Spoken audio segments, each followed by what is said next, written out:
Un pájaro sabe tejer un nido sin haber leído jamás un manual. Claro, lo lleva de serie, digamos. Exacto. Sabe qué ramas elegir, cómo entrelazarlas y dónde ubicarlo con una precisión que, a ver, es asombrosa. Es instinto biológico puro. 100% naturaleza, sí. Pero los humanos nacemos sin ese manual. A nosotros, a cambio, bueno, se nos entregó el lenguaje. Y yo diría que esa sustitución ha provocado probablemente el mayor caos de nuestra historia. Ostras, es una forma bastante contundente de plantearlo, pero, a ver, es muy certera. Hemos reemplazado esa precisión milimétrica del instinto por la complejidad y, bueno, a menudo por la tremenda ambigüedad de la palabra. Ya, es que la palabra lo complica todo. Totalmente. Y el matiz crucial aquí no es simplemente que usemos el lenguaje para comunicarnos. O sea, es que el lenguaje ha subvertido ese instinto original. Básicamente ha tomado el control absoluto de cómo nos vinculamos los unos con los otros. Y justo ese es el núcleo de nuestra inmersión de hoy. Vamos a desgranar un texto que es fascinante y verdaderamente denso de Hernando Bernal. Sí, tiene tela el texto. Mucha tela. Explora la teoría de los discursos, o lo que es lo mismo, la teoría del lazo social de Jacques Lacan. Y nuestra misión en esta sesión es traducir esta inmensa arquitectura conceptual que Lacan despliega, sobre todo en su seminario 17, El revés del psicoanálisis, en un mapa claro. Un mapa muy necesario, la verdad. Sí, un mapa comprensible sobre cómo los seres humanos logramos mantener algún tipo de cohesión social cuando carecemos de un instinto natural que nos dicte las reglas. Y es que lo que hace Lacan en ese seminario, que estamos hablando de entre los años 60 y 70, es algo, o sea, sin precedentes en este campo. No se limita a teorizar sobre el sufrimiento individual en el diván de su consulta. Claro, va mucho más allá del paciente individual. Exacto. Da un paso más y construye un modelo lógico. Es que es casi matemático. Es una matriz estructural diseñada para explicar cualquier tipo de lazo social en la cultura. Suena a código secreto, ¿eh? Lo parece. Nos ofrece, digamos, una topología de cómo el poder, el saber y el deseo circulan entre nosotros. Y te prometo que paso a paso esta estructura cobrará un sentido cristalino. Vale, vale. Pues vamos a desgranar esto paso a paso. Para entender cómo la palabra sustituye al instinto, el texto de Bernal nos indica que primero hay que entender el tablero de juego. Lógico. No puedes jugar sin conocer el escenario. Eso es. Lacan propone un tablero con 4 posiciones estrictamente fijas, lo que él llama los 4 lugares. Es una estructura inamovible, en efecto. Y, a ver, ayuda mucho visualizarlo como una cuadrícula geométrica con 4 casillas, 2 arriba y 2 abajo. Vale, tengo la imagen en la cabeza. Una cuadrícula. Pues en la esquina superior izquierda se encuentra el lugar del agente. Este es el punto de ignición de cualquier interacción social. Es el lugar desde donde se dirige, se gobierna o se comanda algo. O sea, quién o lo que sea que ocupe ese lugar es el que lleva la iniciativa, el que ostenta la voz cantante en una dinámica de poder, ¿no? Eso es. Y si cruzamos a la esquina superior derecha de nuestro tablero, encontramos el lugar del otro. Pero ojo, el otro con mayúscula. Vale, no es simplemente la otra persona con la que hablo. Exacto. El agente siempre dirige su mensaje hacia este otro, pero este otro representa algo mucho más vasto que un simple oyente pasivo. Encarna el lenguaje, la dimensión de lo simbólico, la cultura. Es, digamos, lo que vale para todos. A ver si lo pillo. Arriba a la izquierda, el agente, el que manda o habla, y arriba a la derecha, el otro, que es el sistema o la alteridad a la que se dirige. Lo has clavado. Pero la verdadera profundidad de este modelo, lo que lo hace revolucionario, reside en la fila inferior de la cuadrícula. Vale, vamos para abajo. Debajo del lugar del agente, en la esquina inferior izquierda, se sitúa el lugar de la verdad. Y esto es aquello en nombre de lo cual el agente dirige su acción. O sea, lo que le motiva. Al mismo tiempo, está oculto. Si conectamos esto con una perspectiva más amplia, siempre que un sujeto habla, lo hace en nombre de alguna verdad que empuja desde la sombra. Vale. Y nos queda una casilla, la esquina inferior derecha. Eso es. Debajo del otro tenemos el producto. Es el resultado, o sea, el efecto ineludible que se obtiene cuando el agente se dirige al otro sostenido por su verdad. El choque de trenes, digamos. Claro, de ese roce continuo entre los elementos, pues inevitablemente cae algo, se genera un resto. Y ese es el producto. Vale, quiero intentar llevar esta topología, esta cuadrícula, a un escenario concreto del mundo real, para anclar la teoría. Imagínate la estructura de una gran empresa actual. A ver, dispara. Tenemos al director ejecutivo, el gran jefe. Él ocupa el lugar de la gente, arriba a la izquierda, y convoca una reunión general y lanza un discurso motivacional a toda la plantilla y a la estructura de la empresa que entiendo ocuparían el lugar del otro, arriba a la derecha. Ujú. Hasta ahí, la asignación de lugares encaja bastante bien con la mecánica. Vale. Y el discurso del jefe es algo tipo: tenemos que optimizar procesos para que esta empresa sea como una familia y cambie el mundo. Pero debajo de la mesa, en el lugar de la verdad, abajo a la izquierda, está su motivación oculta. Su verdadera intención. Exacto. Su motivación es: si la productividad sube este trimestre, me llevo un bonus millonario. Él no verbaliza esto, pero es la verdad que impulsa sus palabras. Y de ese cruce, del jefe exigiendo sacrificio mientras oculta su deseo de enriquecerse, pues sale un producto abajo a la derecha. Y supongo que no es precisamente esa utópica familia corporativa de la que hablaba. Para nada. El producto a veces es inesperado.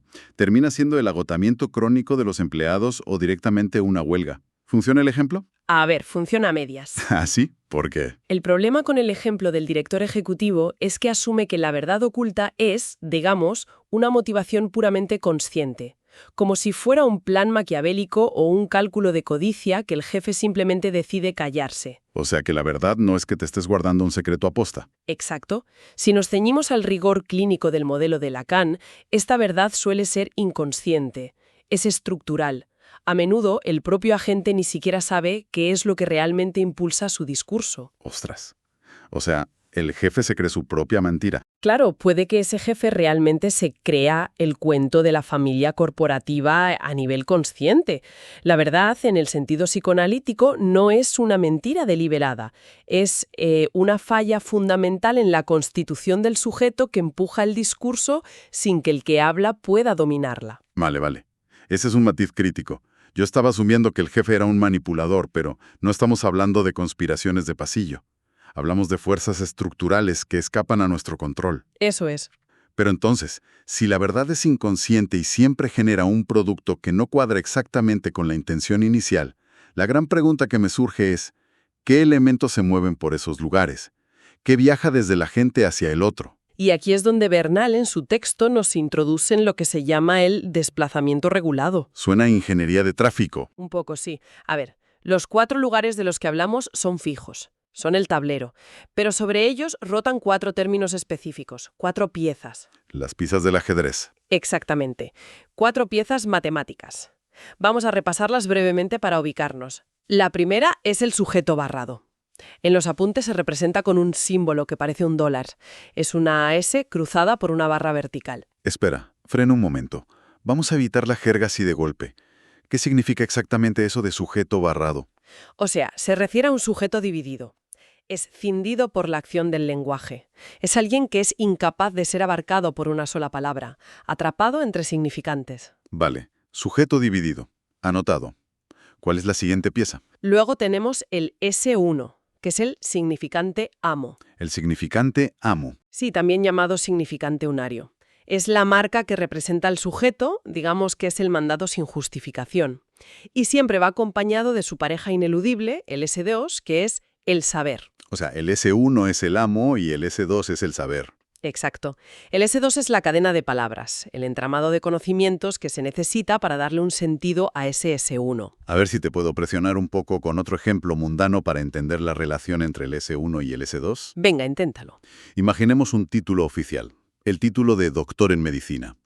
Ese título oficial, esa chapa que te pones en la bata, es la marca de autoridad, ¿verdad? Sería el S1. Sí, el significante amo, correcto. Pero, claro, si la persona que lleva esa chapa de doctor no tiene detrás toda la formación académica, la práctica clínica, los años de residencia, o sea, todo el conjunto de conocimientos reales que sería el S2, entonces la etiqueta de doctor está completamente vacía. Es un fraude, claro. Exacto.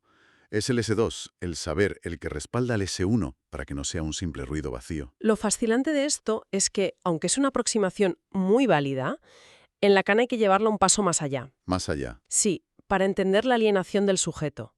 O sea, no se trata solo de que un título necesite conocimientos para ser legítimo. La definición técnica es que un significante, el S1, representa a un sujeto para otro significante, el S2. Vale, me estoy perdiendo un poco. A ver, al colgarse la etiqueta de doctor, el sujeto entra en toda esa red del saber médico. Pero en el mismo instante en que el lenguaje lo nombra y lo clasifica, el lenguaje mismo corta o divide al sujeto. Ah, ahí entra el sujeto barrado, el del símbolo del dólar. Exacto. El sujeto nunca es una entidad completa. Una parte vital del individuo queda fuera, alienada. La clasificación médica lo define, sí, pero al mismo tiempo lo amputa, lo fragmenta.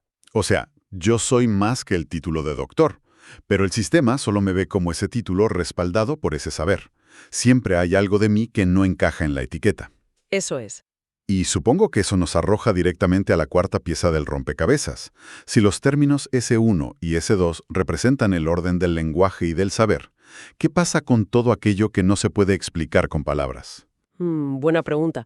Y eso nos lleva a la pieza más misteriosa de todo el esquema, el objeto A minúscula. El famoso objeto A. Sí, es lo real, lo irreductible al saber. Es, digamos, el remanente, esa cuota de pérdida de la que hablábamos, lo que se sacrifica al entrar en la maquinaria del lenguaje y del lazo social.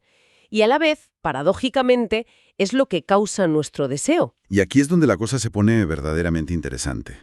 Porque Bernal, en el texto, cita a un analista, Jean-Jacques Sauret, que plantea un desafío lógico espectacular sobre este objeto A. Ah, sí, la cita del 97. Es brillante. Básicamente, Sauret dice que cuando leemos esta letra A, tenemos un índice de algo que es irreductible al saber, pero que nos interesa anotarlo porque con esa letra obligamos a ese elemento irreductible a entrar en nuestro cálculo matemático. Es una formulación que condensa toda la audacia de Lacan, desde luego.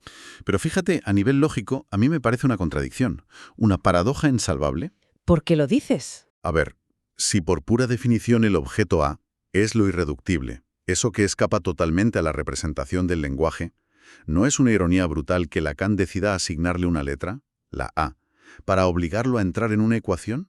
Ya entiendo lo que quieres decir. Es que es como intentar contener, no sé, un huracán dibujando una espiral en un papel.